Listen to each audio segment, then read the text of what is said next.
The new architectural year begins with the opening of Hamburg's long-awaited and dauntingly ambitious €798 million, £669 million, Elbphilharmonie, an operatic concert hall complex designed by the Swiss studio Herzog & de Meuron.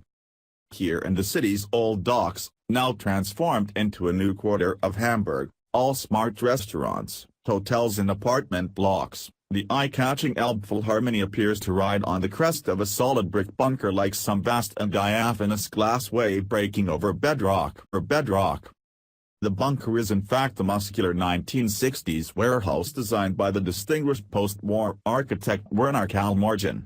Built to store tea, coffee and cocoa, as did its pre-war predecessors dating back centuries, it now serves as a car park and ancillary spaces for the glass-faced concert hall. A long and curving escalator glides up from Kallmorgen's warehouse to a stirring framed view of the city center. A second, shorter escalator takes concertgoers up into the imaginative embrace of swirling foyers and dramatic concert halls and to a viewing gallery wrapped around this landmark building. A tour de force, the Elbphilharmonie is also an inspired meeting between Hamburg's past, present and future. For all the brio of its design, this is architecture as diplomacy.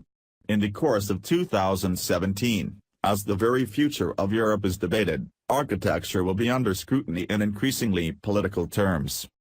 Reconstructing history.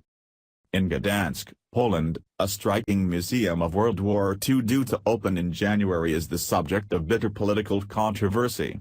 Commissioned in 2008, from studio architect Onyszyn Kwadrat, the museum is meant to tell the story of the impact of the 1939–45 war on ordinary people, both civilians and soldiers, and whether Polish or not.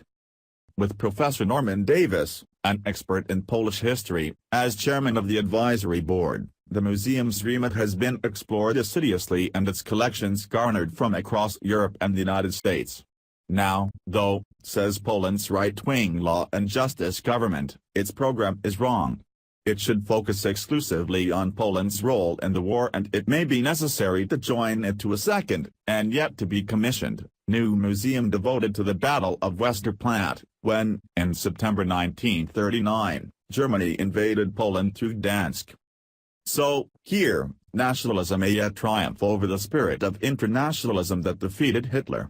Rather heartbreakingly, the deconstructed forms of the museum's architecture with its tilting central tower might now be seen as a representation of the fragmentation of Europe not so much in the 1930s, but in the 21st century.